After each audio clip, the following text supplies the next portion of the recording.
and welcome back to Save Ourselves. Or if you're new here, then hi, I am Aparna. So, in this video, we are going to be setting up my bullet journal for the month of April. Since it's a beginning of a new quarter and I feel like I need a fresh start, and since blue is a really fresh color in my opinion, the theme for this month is going to be all the lovely shades of blue. So, I picked up all the pens that I had in my stationery collection which belong to this color scheme, and I'll be using all of those to create my bullet journal for April. So let's get right into the video.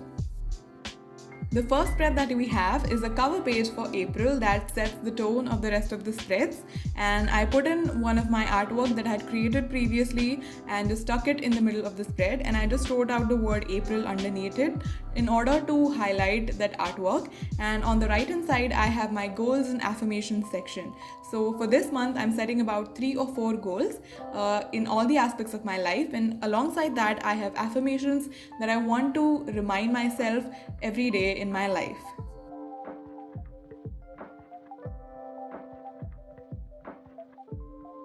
The next spread is the monthly log. Now I do my monthly log in a calendar format because that is the format that I'm most comfortable with and that I've associated all of my events and deadlines with. And I try to make my calendars as big as possible, so each block here is going to be 6 by 5 dot grid spaces. And the reason for that is that I can fit in all of my events and all the important stuff that happens during a day and just document my day as much as possible in this monthly log format, so that when I'm reviewing each month or just trying to look back at a particular month, most of the events and most of the important stuff are already in the monthly log, and that just gives me a great overview for that month.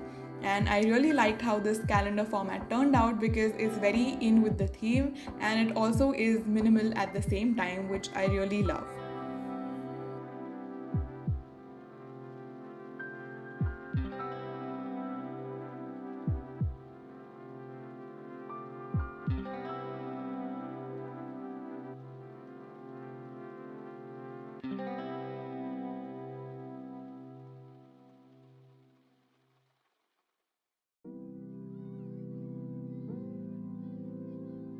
The spread that follows is, of course, the gratitude log. Now, whenever I'm flipping through my bullet journal and looking at each of the months, before I even get to what I've documented in terms of my habits and health, first I want to see all that I've been grateful for in that specific month.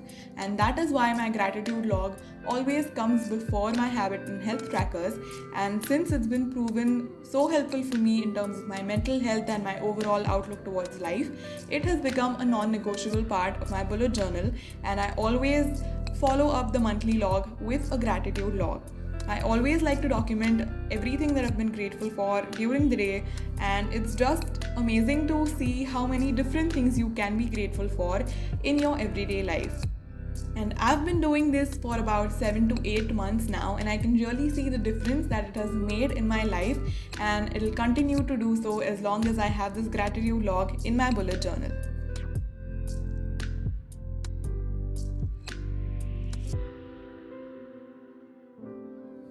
Next up are my beloved spreads, which are my habit and my health tracker. So for February and March, I had shifted to a calendar format where each of my habit and each of the aspect of my health that I was tracking got a mini calendar to itself. And it was easier to do for February and March since both of them started out on a Monday, so the calendar was very easy to relate to without having to put in the dates. But for April, it's not the case, so I shifted to my old monthly log format, and that way I can also incorporate more habits into a single spread.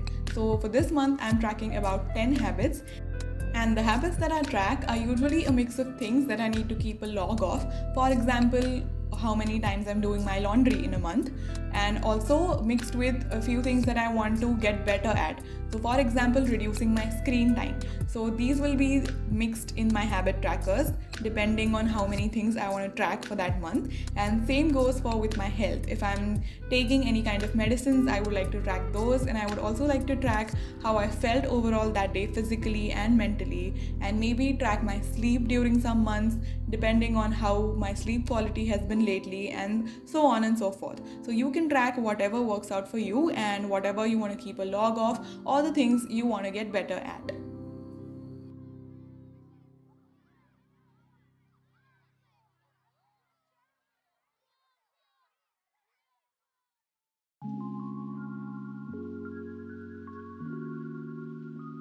The next spread is called Days in April, and on the left hand side, I have written down the time slots from 8 a.m. to 11 p.m., which is roughly the time I am awake. And on the right hand side, I'll be filling it up with different schedules that I would like to have in April. And of course, I'll be giving myself 2-3 options from which I can choose.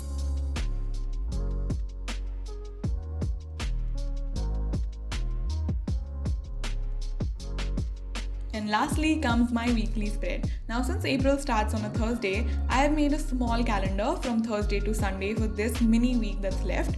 And underneath, I'll start my rapid logging, where each day I'll write down the day and date at the starting of the day and then fill it up as the day goes on. And now here is the final flip through of all the spreads that I made for my April bullet journal.